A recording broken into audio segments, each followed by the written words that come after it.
The first time something felt wrong, it wasn't dramatic. It wasn't even loud. It was just the silence coming off the highway. That kind of stillness you don't usually notice until you're deep into it, too far from town, too far from anyone. No cell reception. No tire tracks ahead. Just sun, sand, and a horizon that didn't seem to move. That's where the road stopped pretending to be a road. And that's the last real thing I remember before the world went quiet for 13 years. Before I go any further, let me know where you're listening from, down in the comments. And if stories like this have ever touched your own life, go ahead and tap that like and subscribe. Every click helps bring another name back into the light. My name's Donna Halter. I was 41 that summer. I'd taken time off from my job teaching second grade in Ashland to finally take a trip we'd talked about for years. My husband, Greg, had always wanted to show his daughter the Western States' open desert, big skies, real Americana. Rachel was 11, just old enough to start asking questions about everything. My little boy, Connor, was 4, still carried his stuffed turtle everywhere and never once questioned if we were safe because we were with Greg. We flew down to LA from Portland on July 8, 1996. Picked up our rental from a crowded Hertz lot green Plymouth Voyager still smelled new, and drove out to San Clemente first. Took a few days to adjust. Beach walks, cheap tacos, one of those coin-op laundry places where the dryers don't really work. It felt good to be anonymous, just another little family winding through California. Greg faxed his ex-wife back home, asked if she could send a bit more money for Rachel's expenses. She never replied, but we didn't let it ruin the mood. Greg wasn't impulsive, but he had a way of making every plan sound solid. Said Death Valley was beautiful in the off-season. Said we'd do it smart, skip the overpriced motels, sleep in the van, stick to known sites. We bought 2 guidebooks in German at the visitor center. Rachel and Greg both spoke it fluently. We wanted her to learn something, not just take pictures. That night, we camped out in Hanapa Canyon near Telescope Peak. It was quiet in a way I didn't expect. No birds, no wind. Just the occasional metal ping of the van cooling in the dark. The next morning, July 23rd, we drove out early sun, already high air sharp with heat. We hit the Warm Springs mine site by midday, signed the logbook like everyone else. I remember Greg wrote in German, "We are going over the pass," and added all our names. It looked harmless enough on the map. A dotted line curling back toward the main road. Mangle Pass, I think it was called. The guidebook didn't mention how steep it was, or that the road wasn't a road anymore. Just broken rocks and mining tracks. Still, Greg kept driving. Said it would loop back. Said we'd be fine. And I believed him. It was mid-afternoon when I started to feel it. That quiet again. Thicker now. The van crawled forward, tires struggling. Rachel looked nervous. Connor had fallen asleep with his arms around his turtle. I asked Greg if we should turn back. He didn't answer right away, just kept one hand on the wheel, eyes scanning the horizon. That's when I noticed it, the first real thing that didn't make sense. A rusted-out road sign, bent bullet-pocked. The letters long since stripped by wind. It stood there like a warning someone had forgotten to take down. Greg stepped out first, walking a few paces ahead, hands on his hips, squinting at what looked more like a dried-out wash than anything you'd call a road. The gravel was loose under our tires, and every time he inched the van forward, the wheels skidded just enough to make your stomach drop. I told him again, maybe we should turn back, but he just shook his head quiet. Rachel had stopped asking questions by then. She was watching her dad too closely, trying to figure out whether she should be scared yet. I kept my voice calm for her sake, rummaging through the glove box like we still had more information to work with. Connor stirred in the back seat, sweaty and half asleep. That's when I finally said it out loud. We need to stop here. Just rest.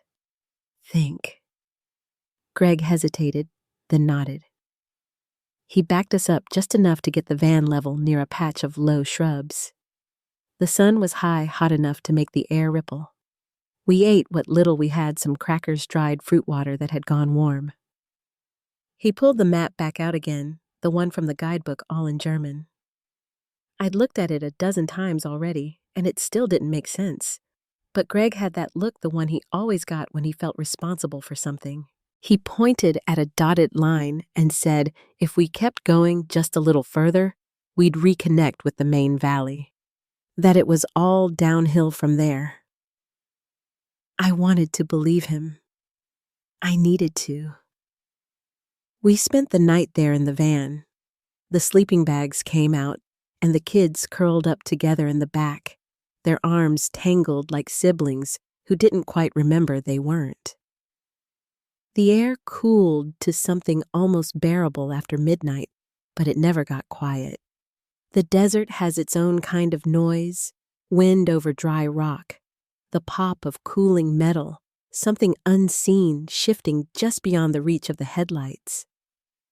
I barely slept, kept the window cracked an inch, listening. At one point, I thought I heard something, a voice maybe, or just the way my own breath caught in my throat. The next morning, July 24th, we made the decision to move forward. Greg said turning back would mean wasting gas, and we didn't know if the van could handle the incline we'd just come down. I didn't argue. I helped pack everything up, fastened Connor into his seat, made Rachel double-check her water bottle. We didn't know it at the time, but that would be the last time we'd see anything resembling a road. Not long after the wheels sank, all 4 tires just gave out one after the other. The dirt was soft and deep in that spot, like powder, bone-dry and deceptive. Greg tried everything, rocking the van, clearing debris, even laying down the floor mats under the front tires. Nothing worked. The axle was too low. We were stuck. And that's when we realized how far we'd gotten. No cell towers, no signs, no shade, just the sound of wind and heat. We stayed with the van for a while, maybe too long. We rationed what we had.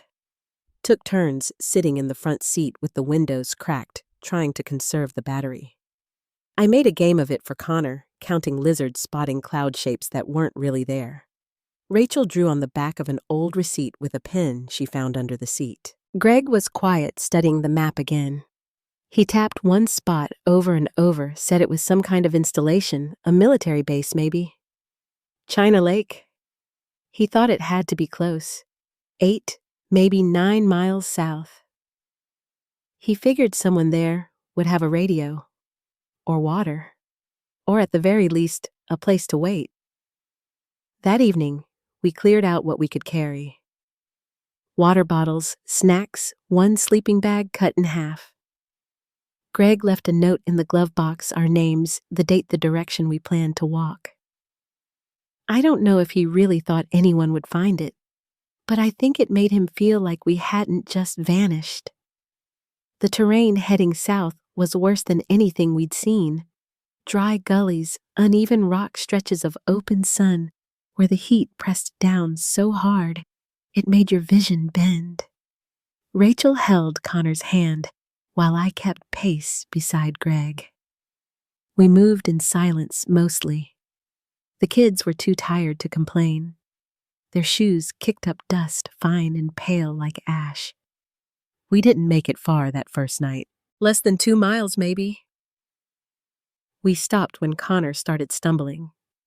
Greg cleared a shallow space near a dry bush, and we all sat close, sipping the last of the cold water. The bottle was passed around slowly, carefully. I remember the silence then more than anything.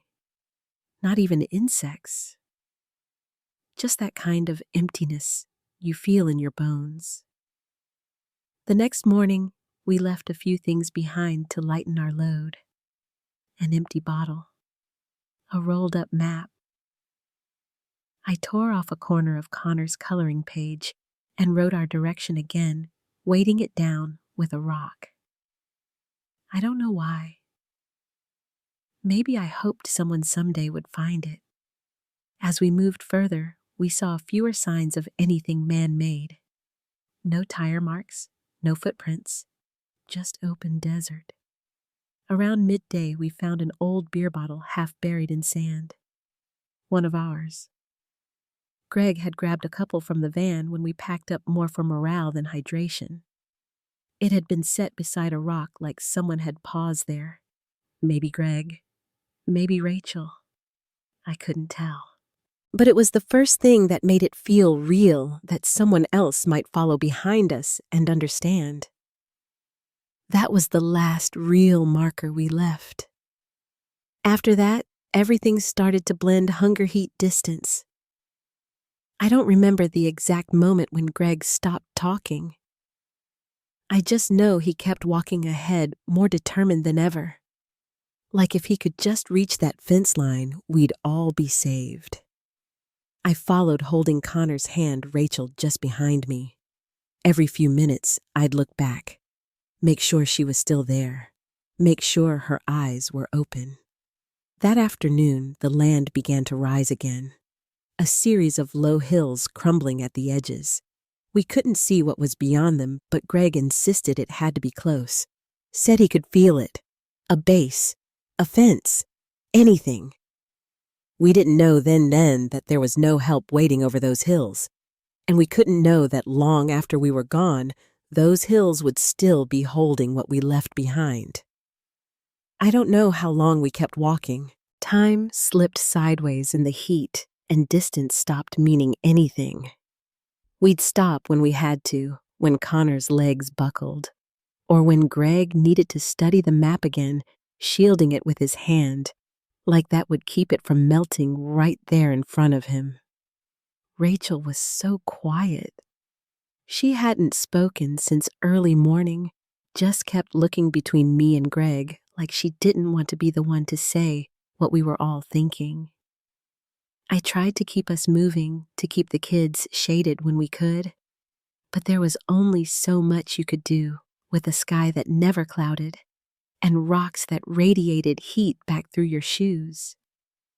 Greg kept insisting the military base had to be just ahead, just beyond the next hill, maybe around that rise. But there was no sign of anything. No towers, no fences, not even a scrap of trash to show that anyone had ever passed through. The silence started to take on weight. Not the kind you hear, but the kind you feel pressing down on your shoulders, making it harder to breathe. We finally stopped for good just before sunset. There was a low rock outcropping where we sat backs against stone that had baked all day. Greg leaned forward with his elbows on his knees, studying the ground. Rachel sat next to him, but she didn't look at him. I wrapped Connor in part of the sleeping bag we'd torn earlier and gave him the last of the water. We hadn't spoken about it, but we all knew. We weren't going to make it much further without help. Greg stood after a while, wiped the sweat from his forehead, and told me he was going to climb a little higher, just to get a better view. He wanted to check for movement, a reflection, anything. I said, okay. He kissed me on the top of the head and told Rachel to watch out for her little brother. Then he walked uphill and disappeared behind the ridge. He didn't come back that night. I stayed awake for hours listening for the crunch of gravel or the sound of his voice calling down. I kept telling myself maybe he found something, maybe he followed a trail that led somewhere. I told Rachel the same thing. But she didn't ask questions anymore. She just held Connor close and watched the dark roll in around us. I tried not to think about mountain lions or snakes or anything else that might move through a place like that once the sun went down. The next morning, we waited. Rachel climbed halfway up the ridge and came back saying she couldn't see anyone. I went up next, calling Greg's name. I shouted until my voice cracked.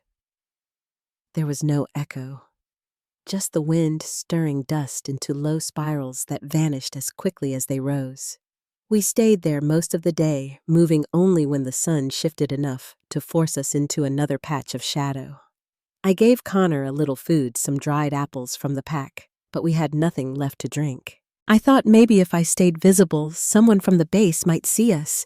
Maybe a patrol or a weather balloon or a search plane would fly overhead. But the sky stayed empty. By the second night without Greg, I knew we couldn't wait anymore. Rachel didn't say it, but her face said enough. Her lips were cracked. She'd stopped sweating, which scared me more than anything. I tore another strip from the sleeping bag and soaked it with spit to dab at Connor's mouth. I held him through the night, feeling his breath turn shallow. And I started to think about what to do if he stopped breathing. If Rachel closed her eyes and didn't open them again. You don't plan for thoughts like that. They creep in when your guard slips, and then they stay. Somewhere around dawn, I tried to carry Connor further down the slope. I thought maybe if I could just get to a lower elevation, the heat might ease. But my legs gave out after maybe 100 yards. I don't even remember falling, just the taste of dust in my teeth and the feel of Rachel's hand on my back. We crawled under a ledge and stayed there most of the day. No one came.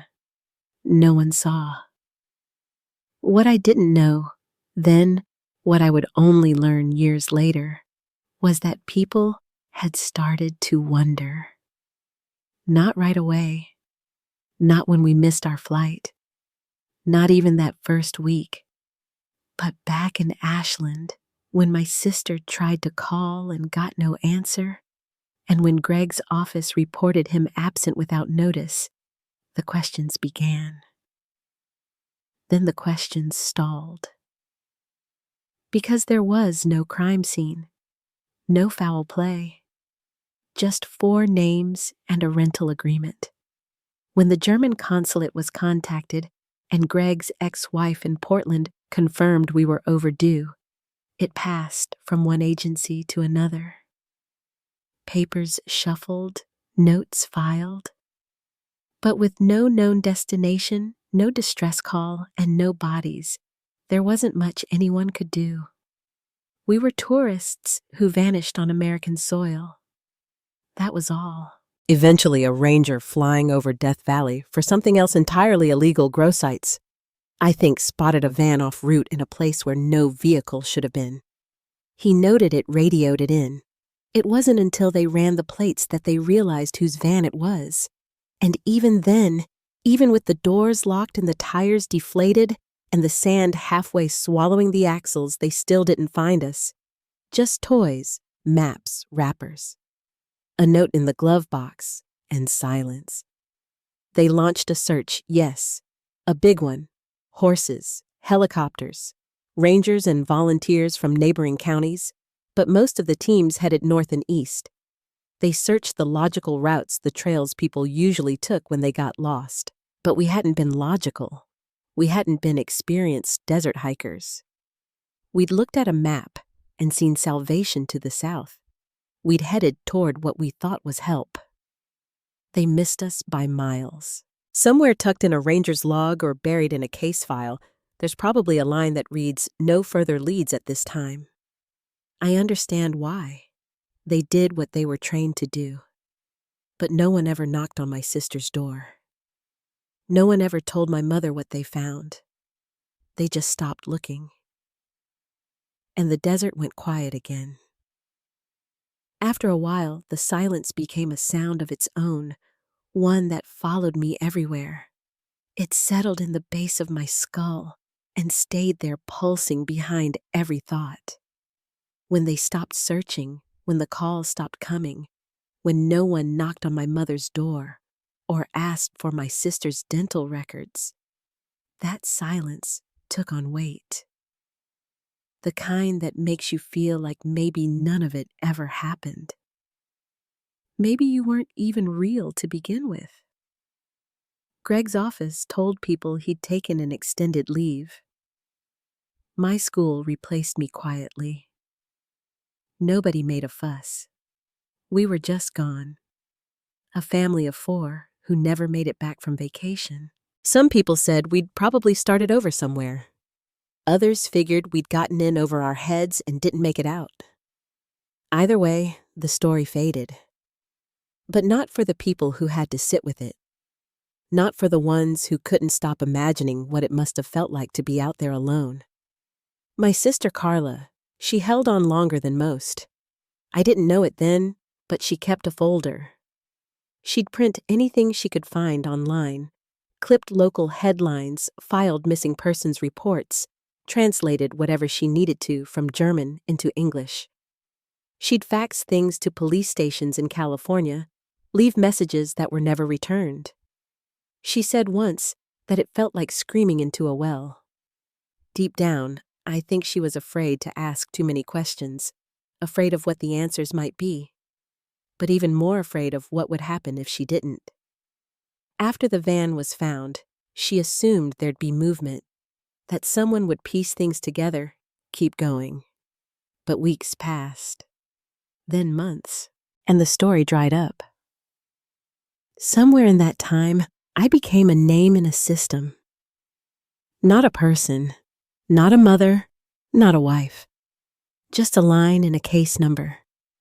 I don't think Carla could accept that. So she kept digging, and she wasn't the only one. Over the years, a few people found their way to the case quietly on their own. One of them was a man named Tom Marr. He wasn't a cop, not even a private investigator. Just someone who worked in search and rescue for Los Angeles County and couldn't stop thinking about what had happened. He read about us in some old report, and something about the way the story ended didn't sit right with him. The way the search areas had been chosen, the routes they assumed we'd take. He kept coming back to one thing: we weren't experienced hikers. We didn't know the desert. We wouldn't have done what an expert would have done. We would have done what made sense in the moment to people trying to survive. Tom started mapping the area layer by layer. He got a hold of the same kind of guidebook Greg had carried, the one in German, and started tracing the dotted lines we'd likely followed. He studied the van's location, the note Greg had left in the glove box, the beer bottle found nearly 2 miles east. And then he looked south, toward China Lake, toward the direction nobody had searched seriously. That's when things shifted. Because while most people assumed we would have turned back, Tom believed we did what any scared, stranded family would do. We walked toward the only thing that looked like help. He kept all this to himself at first. Took years, but eventually he shared his theory with another man, Les Walker, someone he trusted. Together, they began hiking the area. They didn't make announcements. They didn't ask permission. They just packed their gear and walked. 1 mile, then another, cross-referencing every ridge, every dry wash, every false trail. They followed the terrain with the kind of care only people who've seen too many stories like ours ever really understand. And then one afternoon, 13 years after we vanished, they found something. It wasn't dramatic. No big reveal. Just a bone, part of a shoe, a piece of paper caught between rocks. A corner of my old planner sun-bleached and crumbling. Scattered nearby was a bottle, the same kind Greg had brought from the van. They found my ID still tucked into a side pocket. I don't know what they said to each other when they realized what they were looking at. I don't know how long they stood there before moving. But I do know that when they radioed it in, it was different from the first time. Because this time, someone had chosen to believe we were still out there. It took several more days to piece things together. They found more remains, a partial shoe print, some fabric tangled in a thorn bush. The terrain was brutal, and time had done what it always does in the desert. But they found enough to know we hadn't given up, that we had kept walking, that we'd gotten close, maybe just a few miles from the fence line, from the edge of something that might have saved us. It wasn't a dramatic ending. It wasn't clean, but it was real, and it was more than anyone else had given us in over a decade. Carla got the call after everything was confirmed. They told her what had been found, what they were still trying to identify. She flew to California the following week and stood at the edge of the search zone looking out over a land that had swallowed so much and given back so little. She said later it was the quiet that struck her most. The fact that if you didn't know what had happened there, you might think it was just another empty patch of earth. There were still questions, of course, still pieces missing. The children's remains were never fully recovered. There wasn't enough left to say for sure, but Carla didn't need every bone to understand the shape of what we went through. She could see it in the path we left, the stops we made, the items we carried. She said she could almost hear Rachel's voice in the wind. I think she needed to believe that, and I won't take it from her. Even after the confirmation, not much changed publicly. There weren't press conferences, no ceremonies. The story didn't make headlines, but for those who needed it, the silence had finally shifted. Not gone, but changed.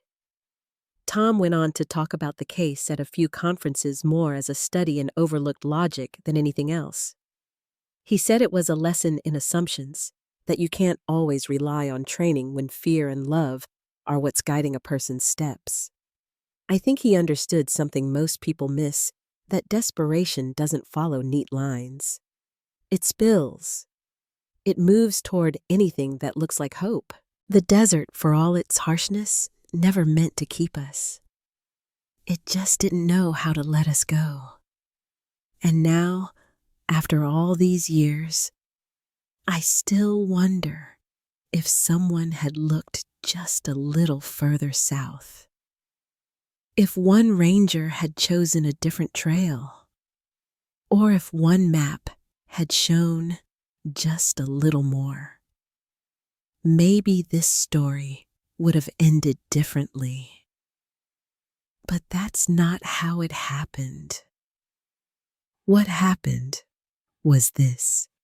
We walked into the desert believing help was just over the next hill. And by the time the truth came back to the surface, we were part of it. It wasn't much, just a corner of my old planner wedged under a stone, the edges faded and brittle from sun and wind. But it was enough. Enough to stop Tom Maher in his tracks and make him kneel there in the dust brush away the grit with the back of his hand and realize that what he'd been chasing all those years wasn't just a theory. It was real. The date was still faintly visible, July 24th, 1996, along with the half-formed beginnings of a grocery list and the imprint of something I must have leaned on while writing. That piece of paper wasn't meant to be a message. It wasn't even meant to survive. But somehow, it had. Tom held on to it carefully, like it could still speak, and called Les over from the wash. The two of them crouched together, not saying much, just letting the air settle around them. And then, a few feet beyond, they saw the bottle. It was clear glass, half buried, the label stripped clean by the sun, but still holding the shape of something deliberate. Tom recognized it immediately, same kind we'd packed in the van before we left Furnace Creek. That wasn't what made him pause, though. It was where it was placed. Not dropped, not discarded, just set down beside a rock outcropping as if someone had rested there for a long while and meant to keep going. He didn't touch it right away. He scanned the area first. There was a kind of seat-shaped impression in the dirt nearby, a soft depression against the hillside. Then just beyond that bone, small, fragmented, barely distinguishable from the chalky ground, but unmistakable. More would surface over the next hour. A tooth, a strip of cloth. What was left of a shoe collapsed in on itself. It didn't take long to find the others. A bit further uphill, more remains, more cloth. I'd written our names in Sharpie on the inside seam of Rachel's windbreaker. Tom said he could still make out the R. They gathered everything they could find, took photographs, flagged the site for recovery. It was a delicate thing, knowing when to stop searching and when to keep going, but they didn't rush it. Every item they found told them more about where we had stopped, how far we had gotten, and what we might have believed was waiting just ahead. Tom went back over the map that night, retraced our likely path from Anvil Canyon, down through the wash, and south across the basin. The national park's original search had never gone that way. They'd assumed we'd try to return to known sites backtracked toward Furnace Creek or Warm Spring. But Tom understood something they didn't. We were following hope, not training. And the map we had, it showed a road, faint and outdated, but there. A line cutting down toward the edge of the military base. That line had pulled us forward 1 mile at a time, even as the desert pushed back harder with every step. It was around that point that something else surfaced. A handwritten page torn at the top, pressed flat between 2 stones. It looked like a note, but the ink had bled out long ago. The only legible words were "keep going." Whether I wrote it, or Greg, or even Rachel Tom couldn't say. But it mattered. Because even if it wasn't a message meant for the world, it was a message meant for someone. Meant for the person who might have picked it up and said, "All right." Just a little further. The full scope of what they found wouldn't be released publicly for another few weeks. They needed time for identification for the reports to cross desks and reach the right people. But Tom and Les knew what they'd found. And when they handed that information to the authorities, this time, someone listened. It wasn't a grand gesture. No breaking news alerts, just a fax sent to the Dresden police. A quiet message passed between 2 departments that had nearly forgotten each other existed. Carla got the call on a Monday afternoon. She was sitting at the kitchen table paying bills. The voice on the other end said they believed they had located the remains of her sister and likely the others. It wasn't confirmed yet, but it was something. She told me later that she didn't cry right away. She just sat there, hand on the phone, eyes on the refrigerator door, and listened to the hum of the compressor. It had been 13 years. She'd already held a memorial, already gone through the boxes I'd left behind. But something about hearing that voice, that phrasing we believe, made it real in a different way. She booked a flight the next morning. I think what stayed with her most wasn't the remains or the location or even the distance we'd traveled. It was the toothbrush. They'd found it tucked inside a zippered pocket wrapped in part of a plastic bag. Mine. It had my initials on the handle drawn there with a red Sharpie for hotel bathrooms and overnight camping. I must have held on to it longer than I thought. Maybe thinking I'd use it again. Maybe because it was small enough to matter when everything else felt too heavy. There was also the flag. American standard size, stiff with dust and faded at the corners. It had been taken from a post outside a deserted cabin, the kind people leave behind when minds close and time forgets. Greg must have taken it, folded it, and packed it away as a keepsake. It wasn't vandalism. He'd always been drawn to symbols. I remember him saying once that America felt big enough to start over in, that it had room for people like us who didn't always fit where we were. Finding that flag in the wash wasn't about patriotism. It was about memory, about holding on to something that reminded us this place had once felt full of promise. There were things they didn't find. Rachel's journal, Connor's turtle, my wedding ring. But they found enough to trace a line through those last days. And in the quiet afterward, that's what people clung to, not just the proof of where we ended, but the signs we left behind. That we had tried, that we had held together as long as we could. Tom later said that what struck him most wasn't how far we'd walked or how wrong the guidebook had been. It was how ordinary everything was. The map, the gear, the food wrappers. It was a story of small decisions made with care, each one understandable on its own, and each one leading further away from safety. The clue that changed everything wasn't dramatic. It wasn't buried treasure or a confession. It was a beer bottle, a planner, a toothbrush, and someone who refused to stop looking. Tom had spent most of his adult life climbing through places that other people had given up on. That's what made him different. He wasn't chasing attention or closure or some dramatic twist. He was chasing the pieces that got left behind the quiet, overlooked parts. He'd been through deserts before scrubland canyon networks that didn't show up on official maps, but this was different. This was about us. And when he realized that the original search teams had pushed outward in all the wrong directions, north toward familiar trails, east toward paved roads, he knew exactly where to look instead. South. Toward the line on the map marked as China Lake. Not because it made perfect sense, but because it didn't. And because desperation doesn't follow policy. It follows hope.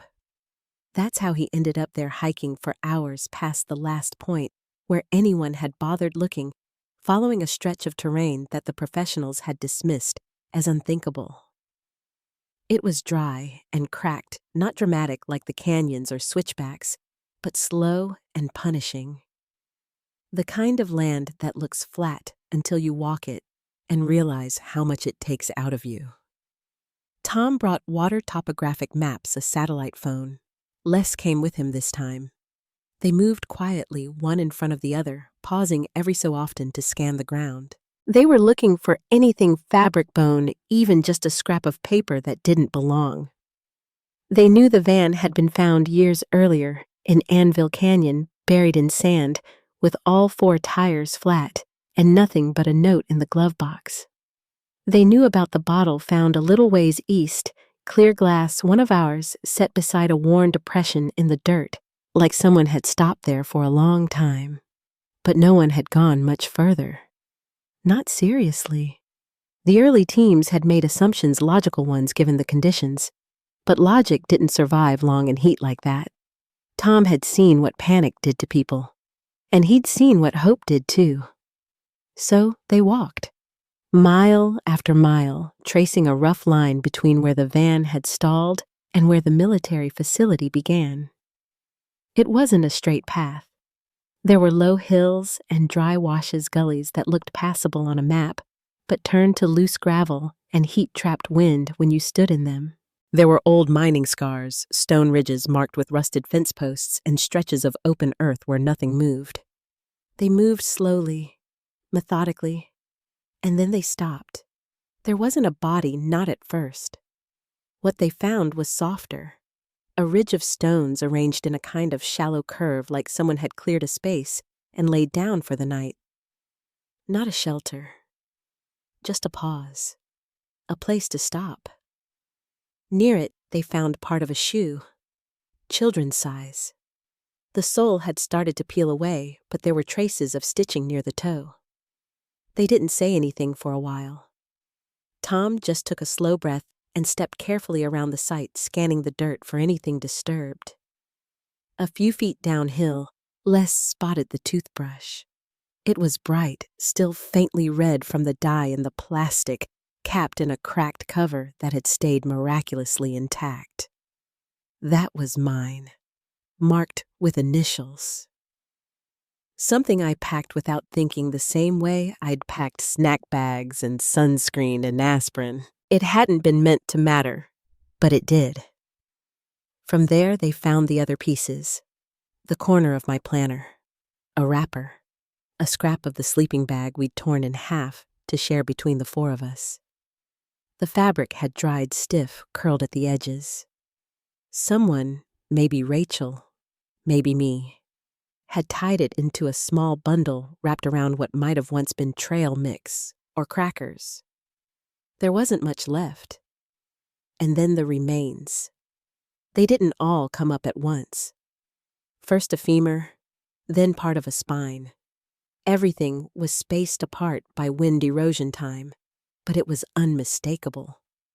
The layout matched the movement of people who had walked together, then slowed, then stopped. They flagged the area marked GPS coordinates and sent the information to the authorities. Quietly, carefully, with respect. The autopsy reports wouldn't come for months, but even before they arrived, Tom knew what had happened. We'd tried to make it. We'd walked south, chasing the thin promise of water or shelter, or even just a fence line. We'd carried the kids, taken turns, left a bottle where we stopped, written down the dates. Greg had believed we could get through. I followed him because I didn't want to be the one to say we couldn't. Later, when the forensic team went back through the area, they confirmed most of what Tom had found. Partial DNA matches, clothing fragments, a flag folded tightly and still marked with dust. The one Greg had taken from that abandoned cabin days earlier. He must have kept it with him until the end. I don't think they'll ever know exactly where Rachel and Connor came to rest. The remains that were found scattered over a wide area, weathered, stripped of anything definitive, left just enough behind to suggest all four of us had passed through. But only two could be confirmed. That's how the record keeps it. Partial resolution. Case reopened, then closed. Tom didn't stop right away. Even after the reports came back and the media moved on, he kept combing the satellite images, kept pulling old weather records and sunpath data. He said there was still a stretch of ridge he wanted to check, a bend in the wash that might have been used as a last shelter. Not because he expected to find more, but because something in him couldn't leave it unfinished. Carla wrote him a letter after the remains were returned. She said, "Thank you, though. That didn't feel like enough." She said the hardest part had been not knowing. Now she did. And even though there was still pain, still birthdays missed, still questions never answered, there was also quiet. A kind that settled differently than the silence of waiting. A kind that let her grieve. What stayed with Tom the most, he said later, was how small the difference was between being found and being forgotten. The distance between where we were and where they searched wasn't enormous. Just a few miles. But the direction was wrong. And when direction is wrong in a place like that, nothing else matters. He would go back once more near the end of summer, just to walk the path again. He said he wanted to see it with the weight of knowing. To look at the line of footprints buried under time and feel in some way like he hadn't just traced our story. He'd walked with it. What he didn't know then, what none of us did, was that there was still something waiting out there. Something no one had connected yet. A detail left behind, overlooked by everyone but him. And it was buried, not in the wash, not in the hills, but in the files. Tom didn't set out to challenge anyone. He wasn't trying to prove the authorities wrong or point fingers at what should have been done differently. But once he found us, once the pieces had been marked and the remains collected, he couldn't stop thinking about the files. Not the bones or the bottle or the direction we'd walked, but the paperwork. The case notes the maps, the reports typed up in the months after we disappeared and quietly filed away. He'd requested copies under FOIA, waited for months. And when the manila envelope finally arrived, it was heavier than he expected. Not with answers, but with things that didn't fit. Notes that didn't line up. A map sketch with a hand-drawn arrow pointing west, when the official search said we'd likely gone east. A paragraph from an early ranger report mentioning tire tracks found near Willow Spring that couldn't be matched to our van or any other vehicle that had a valid reason to be there. That detail stayed with him because it meant someone else had been out there. Not us, not a ranger, not part of the official rescue effort. Just a set of deep ruts in the soft dirt that no one could explain dated August 1996. That was weeks after we disappeared, after the van had already sat baking in the canyon, its tires half-buried, doors locked. Tom went back to the aerial photos taken during the first flyovers. Grainy prints shot from a helicopter meant to spot illegal grow operations, not document a missing persons case. But in the corner of one near the mouth of the wash, there was a glint, barely visible. Too small to analyze clearly, but just enough to raise the question, had someone found the van before the authorities did? And if so, why hadn't they said anything? The rental report from Dollar Car Rental listed the Voyager as returned late, not stolen. The stolen status only came later after LAPD was notified by the German consulate that 4 tourists hadn't made their return flight. That gap, almost 6 weeks, was what Tom kept circling. He didn't say it out loud, not then, but it hung over everything. If someone had stumbled onto the van in those missing weeks, and if they'd taken anything, supplies, documents, even cash, it might explain why the glove box looked oddly empty, why the second camera was missing, why the logbook at the mine site had been torn from the back. Maybe it was scavengers. Maybe someone just thought the van had been abandoned and helped themselves. But maybe it wasn't that innocent. Maybe whoever found it knew they weren't supposed to be there. There was one more thing.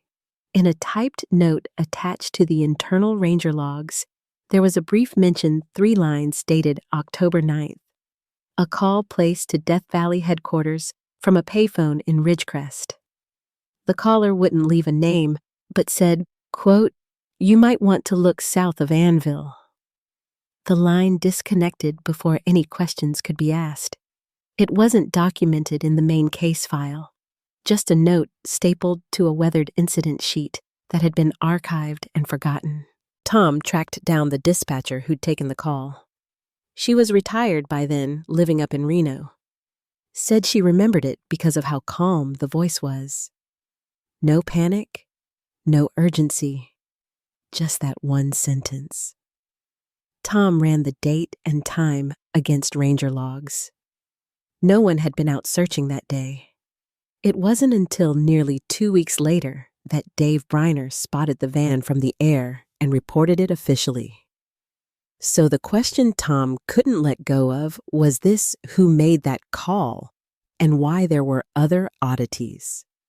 A map sent to the Park Service anonymously in 1998, marked with a red X that turned out to be nearly a mile from where our remains were eventually found. At the time, it had been dismissed. No identifying information, no follow-up, just another amateur tip in a case that was already going cold. But now, with everything they'd learned, it felt different. Tom started comparing handwriting samples from the park registry books, looking for a name that showed up twice, a pen stroke that felt familiar.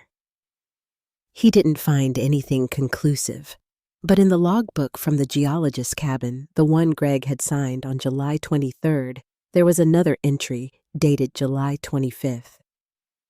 2 days later, written in English, a name he didn't recognize, and underneath it the words, "Hot as hell, moving east."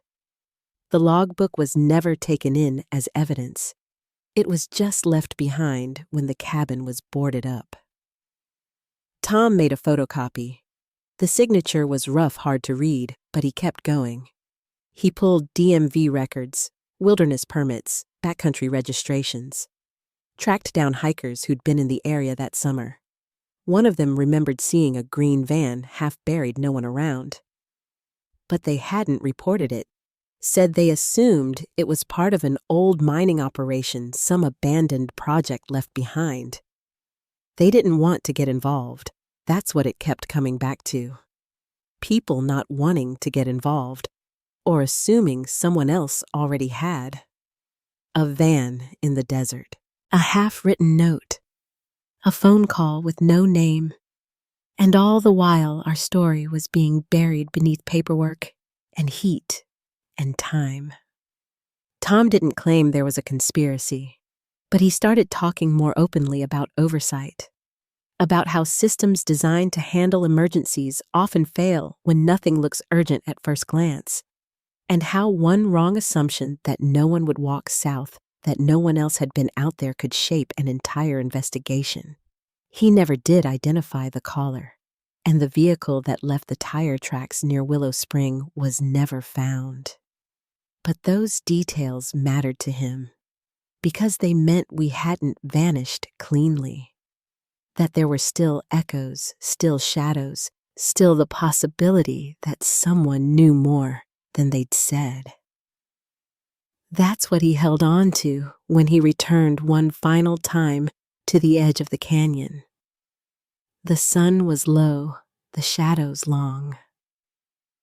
He stood there and listened, and then he turned back, carrying with him the last unanswered questions and the belief that even when the desert keeps its secrets, it leaves behind a shape in the sand, just enough for someone to follow.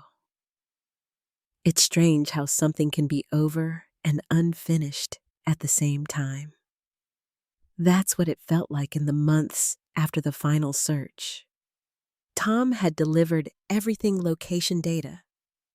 Partial remains, artifact photos, his field notes, and the authorities marked the file as resolved.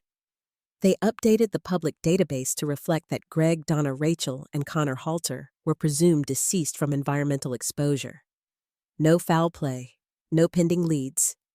It was on paper a closed case, but the people closest to it, those who'd carried it across a decade of silence, knew that closed didn't mean complete.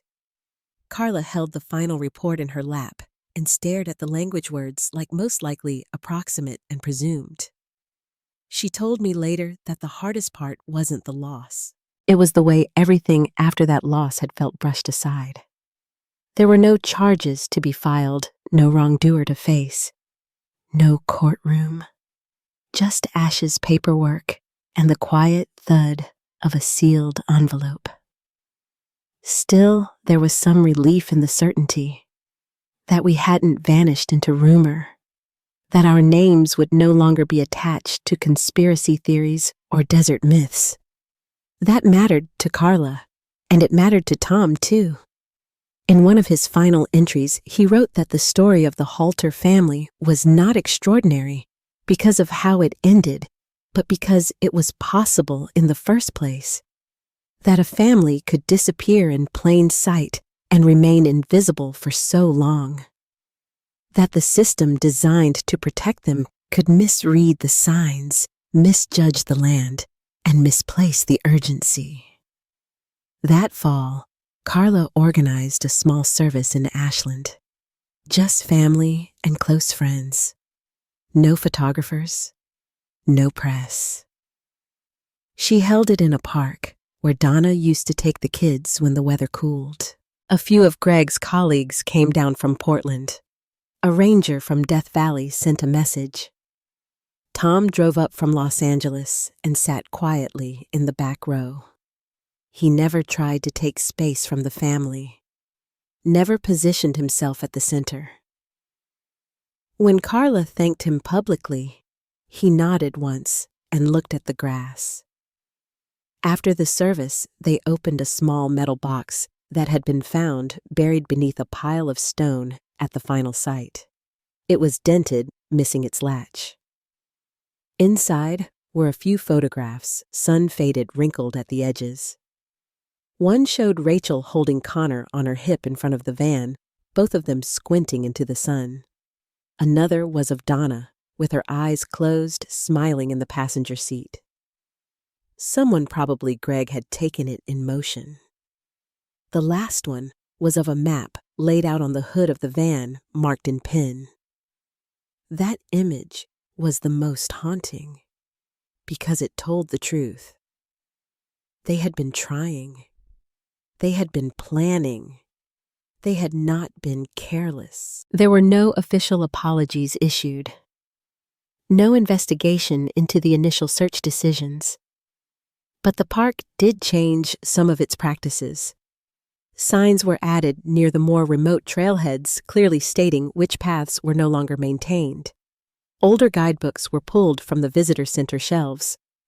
Multilingual warnings were added to the website, and volunteers like Tom were invited to speak at training sessions for new rangers' reminders that the most dangerous terrain isn't always the steepest, and that the people most likely to get lost are the ones who don't think they're in danger. For Carla, life didn't return to normal. It moved sideways. She kept the folder, the one she'd been building since the summer of 1996, but now it was filled with closure instead of questions. She went through each page slowly, one at a time, reading her own notes as if they belonged to someone else. Some she saved, others she let go of. The flyer with our faces on it translated into 3 languages. The gas station receipt from San Clemente. The voicemail transcript from the German consulate. One night, she burned the ones that no longer served her. Then she took the ashes and scattered them along the edge of the Rogue River. Tom stepped back from search work after that year. He still hiked, still volunteered when asked. But he stopped reading cold case blogs and turning over old files. The halter case had been his final pursuit, and not because it was more tragic or unusual than the others, but because it had asked something of him, something private and lasting. When he spoke about it later, he said that the biggest lesson wasn't about survival. It was about misdirection. That sometimes people don't get lost because they made a foolish choice.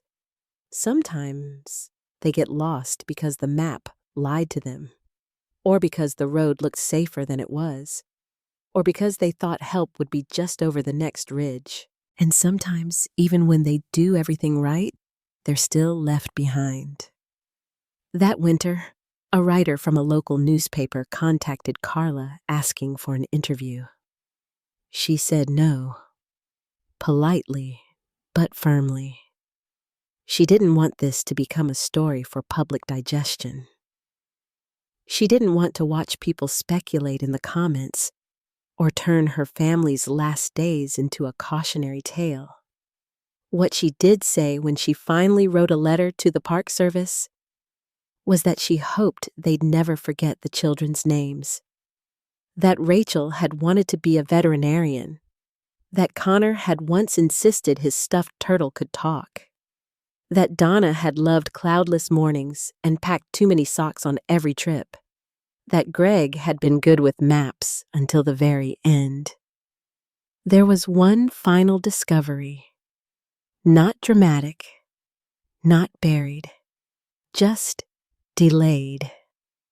In March of the following year, a maintenance worker at the park's archival building was clearing out a storage cabinet when he found an envelope that had never been opened.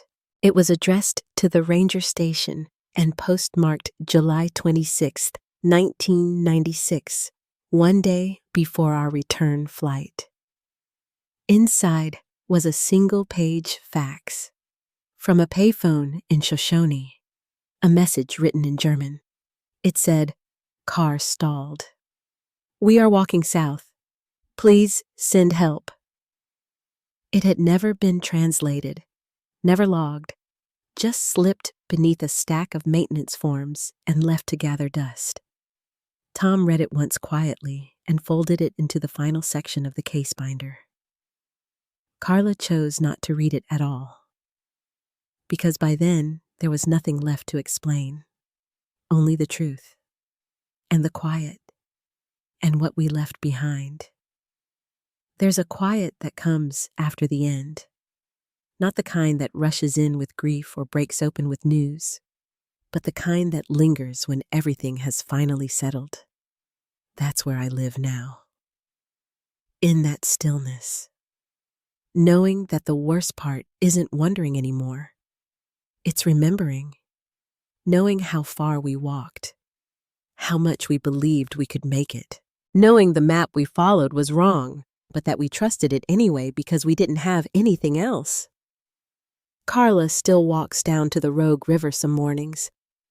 She doesn't always bring flowers. Sometimes just a note or a photo or nothing at all. She says she talks to me when no one else is around. Just a few words, mostly about the weather. She doesn't cry when she tells me these things. She says the crying already happened, in the years when no one believed we were still out there, in the silence that came before the phone call, before the photos, before the folder could finally be closed. But she carries us with her, still wears Rachel's bracelet sometimes, still keeps Connor's turtle on a shelf by the door. Tom doesn't search anymore, not in the way he used to. He said the last piece he found wasn't in the desert, it was in the records. A sentence buried in a form, a postmark, a direction overlooked. That was the part that stayed with him. How close everything had been. How the difference between rescue and recovery came down to a single assumption. He's still quiet about it, still doesn't speak at length. But when he does, he talks about respect. Not for the system that failed, but for the people who tried. The volunteers, the dispatchers, the families who keep calling years after the lines go cold. He says the point isn't blame. It's remembering who the story belongs to. Greg's name is on a marker now. So is mine. So are Rachel's and Connor's. Simple, etched in stone, no more than we needed. There's space left blank beneath each of our names, where time and place might have gone if things had ended differently.